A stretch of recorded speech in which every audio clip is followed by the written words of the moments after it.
Hello, everyone, and inside today's Locked On Canadiens, Carey Price is your 2022 Bill Masterton Memorial Trophy Award winner. We will talk about that. We're going to talk about the Canadiens asking a prospect if they would take $50 out of the toilet, and we have a Laval Rocket weekend recap. For Locked On Canadiens, your daily podcast on the Montreal Canadiens, part of the Locked On Podcast Network. Your team every day.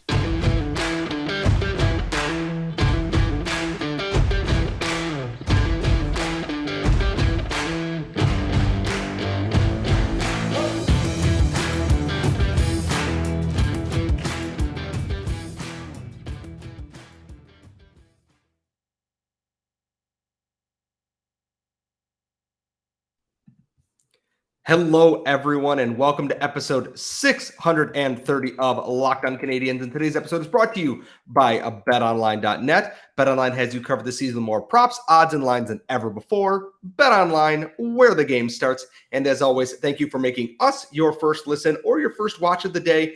We are so close to 1,000 subscribers already. We cannot thank you enough for that. So please subscribe on YouTube wherever you like seeing our shining faces, whether we've had 12 hours of sleep or 3 hours of sleep. We are here for you. I am one of your hosts. I am Scott Matlin, and I'm joined, as always, by the active stick, Laura Saba. Laura, it has been a busy weekend for both of us. It has been a busy weekend for the Montreal Canadiens, despite having no actual games. How are we feeling today? It's a beautiful weekend in Montreal, and it looks like for the next day or so, it's going to continue to be beautiful. There's lots to talk about, and I'm actually excited for this week. There's a lot of topics that we could be covering, and so we've got a little bit of time over the course of this week. So we're going to talk about 3 things today, but that does not mean that we haven't thought about the stuff that you've posted or sent us emails to talk about. So we are going to talk about them over the course of this week. Yeah, obviously, so much is happening with the Canadiens right now as the draft inches ever closer. We are 1 month out from the NHL draft, and we hope to be there in as much capacity as we can be for all of you. But before we get into the draft and the draft combine, especially, that will be in our second segment. Don't worry, we will get to that. Carey Price was named the Bill Masterton Memorial Trophy winner for perseverance and dedication to the sport of hockey. Which the first thing is, are they not doing an award show this year for this? Because they've been naming all the award winners throughout the weeks here. Patrice Bergeron, unsurprisingly, won the Selke in just absolute blowout Patrice Bergeron fashion today, Sunday. And Carey Price, I believe it was Friday or Saturday, was named the Masterton Trophy winner. He received 50 first place votes. He was the far and away leader in that. And my first thought is, when he was named nominee, I knew he would get a ton of votes because there were questions if he's even going to play again. He talked a lot about how he's getting PRP injections for his knee during his speech there and how much it meant to even come back and play this year. And somehow, despite winning this award and coming back and doing all this, there are 2 things that bug me a little bit. Is that there is a segment of fans that go, oh, well, he was injured and came back, but this person's family member died, or this person had this horrible disease. Turning this into a suffering competition among fan bases is such a weird thing to me, in that perseverance and dedication takes on many forms. And that is not to say people like Kevin Hayes or Oscar Lindbaum in the past and other people haven't had their own suffering and trials and tribulation. And that is not to take this away from them. And it is not to say that Carey Price's was worse than everyone else. This is an award voted on by the entire 173 person panel of the PHWA. And they looked at this and said, this is our person. Almost a third of them gave him a first place vote. That's a lot. And it's a weird thing is I don't like, it's not grief tourism, but like trying to compare grief and pain and suffering is such a weird thing to me, is that it's not what the award's supposed to be about. And it's tough in that I don't want them to do away with it, but like, I don't know if the rules need to be rewritten or what, but I'm tired of having this debate every single time this award comes up, is that, oh, well, they didn't suffer enough for me. And it's like, that's not what this is about. And the other thing that came out of this, and this is a very weird thing, only 2 of the Montreal-based writers actually voted for Carey Price. and it kicked off this whole thing about support in the province and this and that. And I really don't have the time or energy. People are allowed to vote for who they want to. And I don't really feel like it's necessary to have a Warren Commission on who voted and who didn't vote for Carey Price for a trophy about suffering. And I don't know if that's just me going, I don't have time for this. It's the off season. I'm tired. I want to make sure I'm just not off base or feeling off on that. I don't think you're off base on that. So a couple of things. I'm going to go back to both of the points that you made. Our friend Andrew Berkshire called this a ghoulish award. Former coworker Mark Dumont called this an awkward award. I would call it an uncomfortable award because, as you said, it is not a suffering contest. And it often is portrayed by that. I have seen debates every single time. I've been online a long time. I've been around a long time. I've seen debates every single time. When one person wins it, there's always people going like, well, this person deserved it more. This person deserved it more. And it's always a kid. Like the conversation is always, it's always literally about who suffered more. That is not what the award is. The award is perseverance and dedication to hockey. So you could make a case. A lot of people voted for Zdeno Chara, not for first place, but a few, right? You could make a case that playing hockey at his age, I'm a lot younger than Zdeno Chara, and I got injured myself by sleeping. I woke up this morning and everything is just not, you know what I mean? So like, yes, you can make a case for that. For somebody who had an injury and lost a family member, for those of us who have been unlucky to have that situation happen, a close family member, the most important person in your life, or something like that, or when they're ill or whatever, that is also a legitimate challenge to getting back to the game and playing. I mean, just think about it. You have one bad day. Like, can you perform your work to the best of your ability? Like, so those mitigating circumstances are what gets focused on and not the journey back. And that to me is like a separation that we need to do. It's not about how badly they suffered. If you're talking about perseverance and dedication to hockey, you have to think about the journey back. I saw that one of the Montreal writers who did, in fact, vote for Carey Price, but put Kyle Okposo ahead of him. I mean, just think about a couple of years ago, like how hard it was for Kyle Okposo to come back to the game. Like he had like devastating injuries, right? He almost died. Exactly. He almost died in the hospital. Yeah, like exactly. So like things like that will happen, and the journey back is what we have to focus on, not how bad what happened to them was. And people like suffer in different ways. And another thing that I want to say is about the Montreal media. I think I understand why fans are upset but at the end of the day, it is the Montreal media that puts forth the person that should be under consideration for the Masterton. And the Montreal media voted for Carey Price to be under consideration. They might not have given him the first, second, or third place votes. But I also think that it's not necessarily personal. Now, we don't know, because a lot of people are talking about like, oh, do they just not like Carey Price because he doesn't give them good answers or whatever? Like the discourse is getting a little bit overblown, so you are not off base on that. But I also think that we kind of have to think about this a little bit, is that I sometimes feel like there's still, as much as you say it on the surface, like underlying subconsciously, there's still so much bias against substance abuse. Like it is considered like your fault. It is considered your problem. It is considered like your responsibility. And addiction is a disease. It's literally in the DSM, right? Substance abuse is in the DSM. It is under a class of, mental disorders or challenges or whatever you want to call it. It's something that's like way misunderstood. I have not been through it I'm very lucky, but there are people that are close to me that have been through various forms of addictions.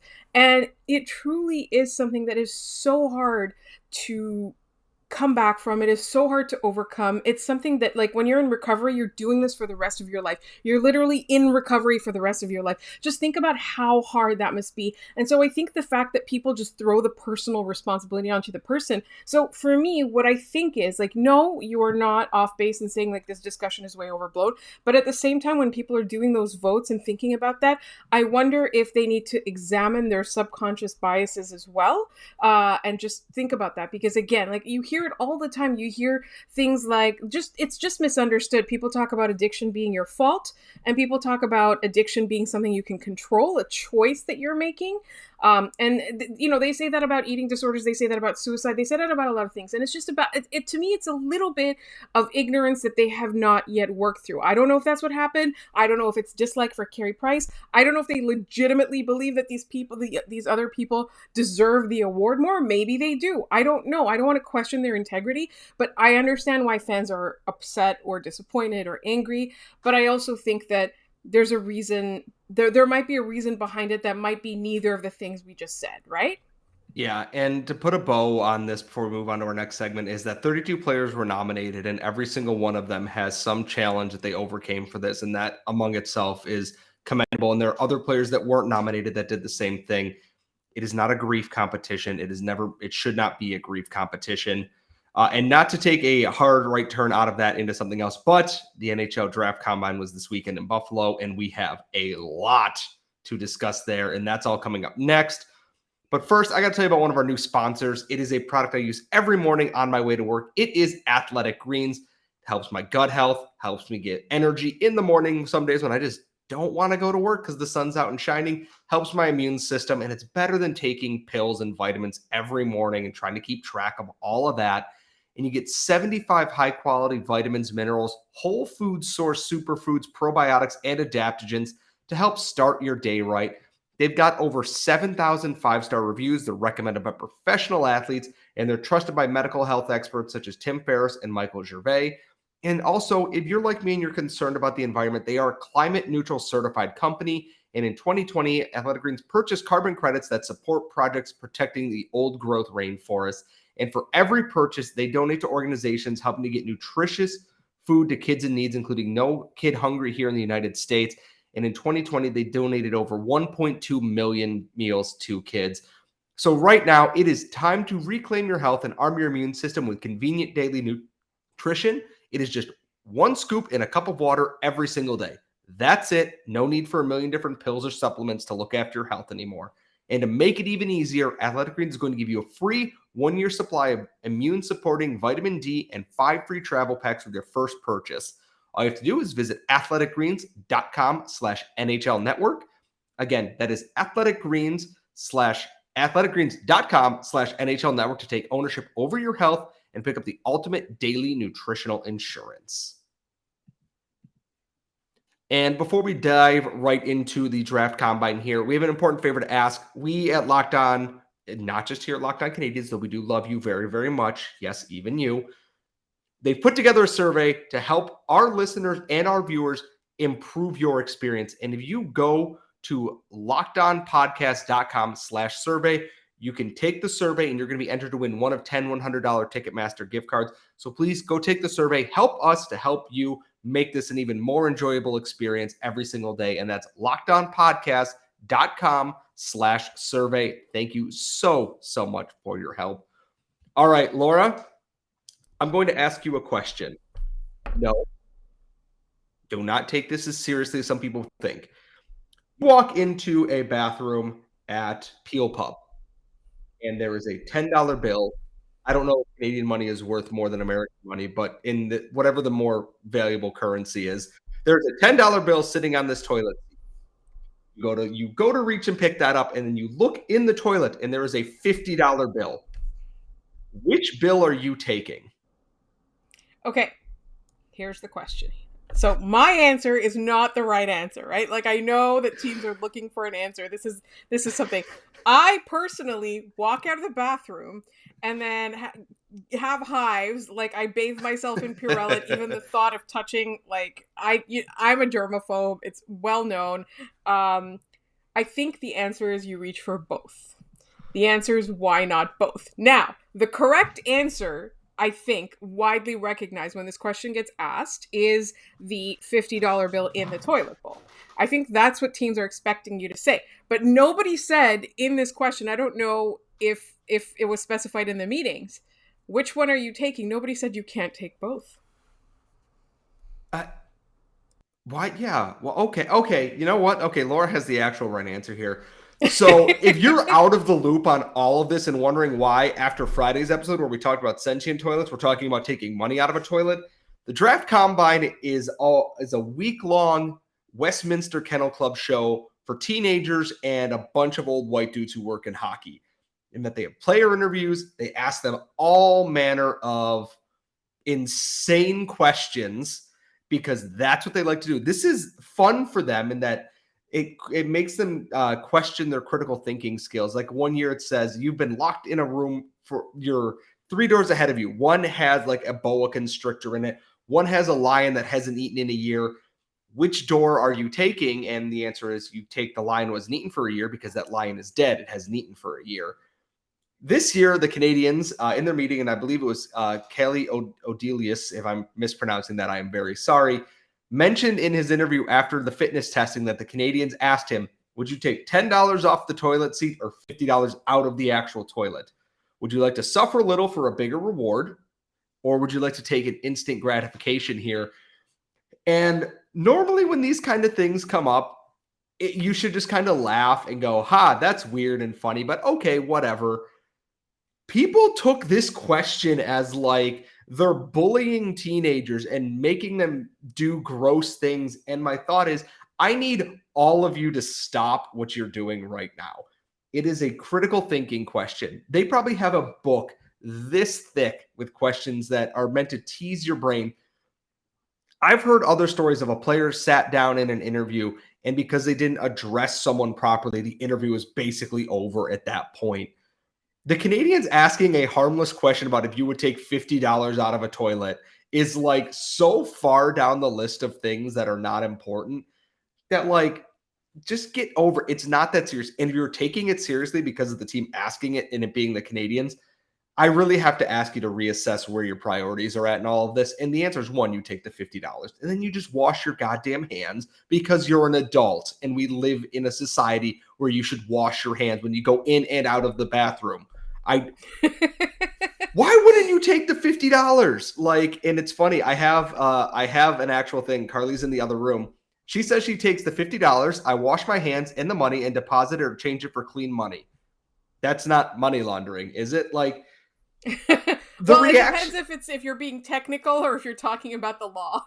Yeah, but like in all of this, I look at this and I go, the reaction to this is so overblown and ridiculous that I feel like it's only because it's the Canadiens. Like, it's a stupid, funny question where you think critically for a little bit and then you give an answer and then you go on talking about, yeah, you know, I like to play the team game and I get pucks in deep and, you know, help out my boys out there. And you give all the normal crap cliche answers after this. Like, the reaction to it was so dumb. And as someone who's done the draft combine for several years, this happens every year. They made them do a math question about buses driving in opposite directions. Like, that's making them do math. They're hockey players, not college scholars. They can't do math. Yeah, they know puck plus net equals good or puck plus net equals bad. That's the math that most of them know. The reaction to it has been so ridiculous, and admittedly, it's funny because, like I said, I've done the draft. This is the first year I've missed it in a while because I was out of town for another event. Just stop. It's not that deep. We say it a lot on the show. It's not that deep. So, quick note, Scott was not able to go to the combine, but we are in the process of lining up guests that may have been at the combine. Well, there are a couple in mind that I have that were at the combine. So we're going to be talking to them as well. If we can, we haven't fully confirmed that yet. We're going to talk about that. I just want to say one more thing about that question. There's always a curveball question, right? One of the tenets, like I've done job interviews. I've done interviews in order to get promoted. I've done hiring. I've done a lot of things. That curveball question isn't there to see what the answer is. It's to see how you react to it. And they're always going to throw out a wild one, right? You are, like you said, like those kids are going to say the cliches. They're going to talk about all the things that agents and parents and PR people have prepared them to do in order to get drafted and increase their stock. And then they're going to react to a curveball question. And the whole point of it is that the player shouldn't have seen it coming, right? Like it'll be something that the player did not expect. I just thought it was funny It's not a big deal. People are like acting like the Canadiens are committing a crime. They're not going to decide not to draft a guy based on the answer to that question. But if the guy is combative or loses their cool, something like that, maybe that person's stock will go down a spot or two in the draft, possibly, if that, right? Like it's designed to see how you react. It's not designed to see whether or not you get the right answer. I like the lion thing though, because I never would have thought about that. I would have just been like, I hate snakes, I'll take my chances with the lion. And we do have a little bit of a note here before we transition into our final segment is the Canadiens did not take Yurov Slafkovsky out for dinner. At least I don't believe they said. They met with him, however. They took Shane Wright out to dinner. They also took Logan Cooley out to dinner, and I believe they took Jonathan Lekermaki out. I'm definitely mispronouncing that one. Out to dinner, and he was looking at the menu and he said, that steak's $60. And they went, okay. And he's like, okay, I got a big steak for $60 with the Canadiens. And I'm very sad that I had to be out of town this weekend because like, I'm trying to figure out, I'm like, okay, where are they going? Where are they taking these guys? So I can just be like that guy in the corner of the restaurant with like the newspaper where I'm going, okay. So who are they talking to today? I think that's stalking, Scott. No, I'm doing my journalistic job. Look, there was a website that existed to stalk Steven Stamkos for years when he came to Montreal. I am just doing my job as an in-depth investigative reporter. Maybe it's a little stalky, but regardless, I didn't actually do that for any of the FBI agents listening to this. I promise you. We will obviously have more on that. We're probably going to hear so much more from players as the lead up to the draft continues to intensify. The Canadiens are holding their own combine in I believe it's probably at Brossard where they have all their training facilities. It's usually very heavy on QMJHL prospects, and it's all players who were not invited to the main draft combine. They cannot work out players who are invited to that combine. They can invite players who were not. So they will be able to do that. We'll find out who actually went, I assume, in the near future. It is not open to the public like the draft combine, or at least not general public like that. Now to take another turn here, the Laval Rocket are in the Eastern Conference Finals. They played game 1 on Saturday. They just finished up game 2 about 45 minutes before we sat down to record this episode. We're going to walk through what's going on, when we might see Joshua Waugh debut, and everything coming up next. But first, as I mentioned earlier, betonline.net is your number one source for all your sports betting and stats info. Get all the latest developments, including news and odds across the board, from things in the NBA Finals to the NHL, almost getting to the Stanley Cup Final. We're getting close. The MLB season's in full swing. There's golf, there's MMA, UFC, boxing, everything you can need at BetOnline. And they are a continued source for all your wagering info, including live betting, esports, and more. So head to the website. That's at betonline.net today, or use your mobile device to learn more about the trends and the action. BetOnline, where the game starts. All right. I feel like I've talked a lot in this, and that's not going to cease here in the next couple of minutes because we are in my world. The Laval Rocket, after 8 days off, are finally in the conference finals. They played game 1 on Saturday. They lost 2-1 in overtime, and they won 4-2 today, Sunday, in Springfield, and now head back to Place Belle for games 3 through 5 because the AHL goes 2-3-2 for their series. Makes it easier on travel and everything else. And the biggest thing is right now that people are asking is, when is Joshua Waugh going to play? When is Joshua Waugh going to play? Well, folks, I have good news for you because in warmups before game 2, Cedric Paquette was pulled out of the lineup. He is suffering from an injury. Gabriel Bourque did not finish the game. They will both be reevaluated and the team gets back home. I looked at the lineup today when Paquette was pulled. Jean-Christophe Baudin was on the 4th line wing. I think he went with his most veteran guy who could play with the pace that he wants in the lineup here. And I was always assuming that once they got back to home ice and JF Houle has last change, that we would see Joshua Waugh in the lineup. Given the injuries, the need for some help on the power play, I would not be shocked to see Joshua Waugh in the lineup in game 2. He might not play a ton at even strength unless they find a way to kind of shelter him a little bit, but he's going to be back. He's going to be in the lineup relatively soon. So do not worry about that. I promise. I think it's our fan base, right? We are those people. We freak out about everything. We just talked about a toilet. We talked about Carey Price winning the Masterton and people freaking out about it. And now people are freaking out about whether Raw, Kidney, or whoever, or whose lineup decisions. The Canadiens will have last change for the next 3 games. I think that, honestly, I personally thought that they could easily have been up 2-0 in the series at this point. I really did. And so I'm not displeased by any of what's going on at the moment. And I think that there is a legitimate conversation to be had in the regular season about using the AHL team as a development system. But right now you're in the playoffs and people keep worrying about, like, these kids are not on the top line. They're not being played. What about the experience that they're going to get? And all of that. The reality of the situation is the Laval Rocket sucked for the first 5 years of their existence. They were bad. They didn't see the playoffs. It doesn't matter who you play where. There was no playoffs to speak of, right? So I think right now we need to, it's not about like not being too, not asking for too much or whatever. I think there's a legitimate point to be made about developing the team via Laval. I just think that right now is not the time to do it. It is the Eastern Conference Final. You are steps away from the final. You got to do what you can to get there. And it's not like there's nobody on the team that is getting valuable experience by this, right? Like just by being around the playoff atmosphere, taking part in the skates, the practices, the warm-ups even sometimes. That's enough to give you the experience that you weren't going to get anyway like 3 years ago, right? Or 2 years ago when they couldn't have the playoffs. Or, it's just everybody needs to just chill out about that.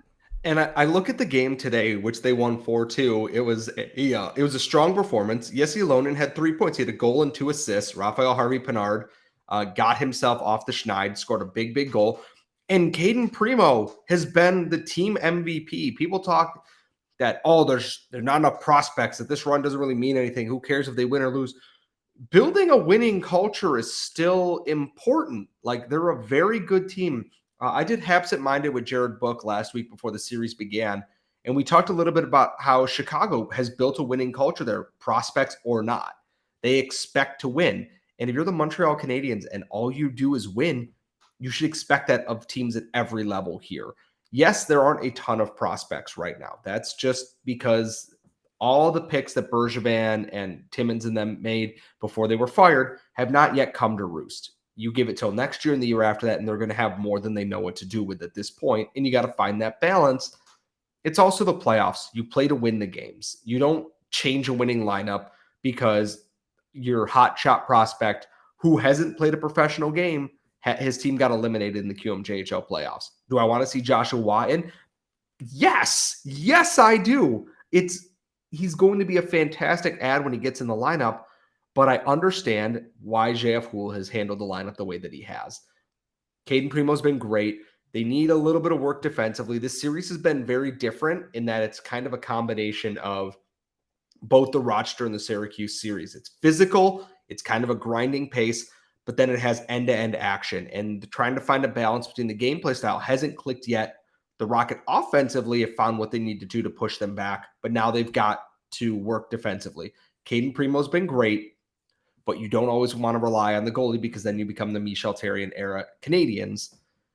There's obviously a lot happening here. Plasbel's going to be rocking next Friday, Saturday, and then I believe Monday is game 5.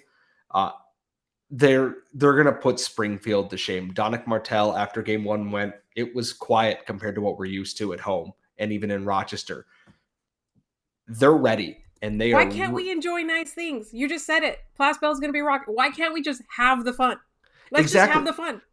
Are you going to care if Tori Delos scores a hat trick and they win game 3? No, because they won. Are you going to care if, Jesse Alonen doesn't score points in games 4 and 5 and they still win? No, because wins are fun. The goal horn going off, the whiteout, everything is fun. Enjoy the ride. It doesn't always last forever. This has been, it's not the Canadiens Cup run level of fun, but damn if it isn't probably the most fun I've had covering a team in a long time. AHL or otherwise. So that is our Rocket recap. If you have any questions, I will be happy to answer them leading up to the games this week. Game number 3 is Wednesday night at 7:05. It's going to be a good time. I believe games 3 and 4 are completely sold out in terms of tickets already, which good job, everybody. Very proud of you. It's going to be a good time again.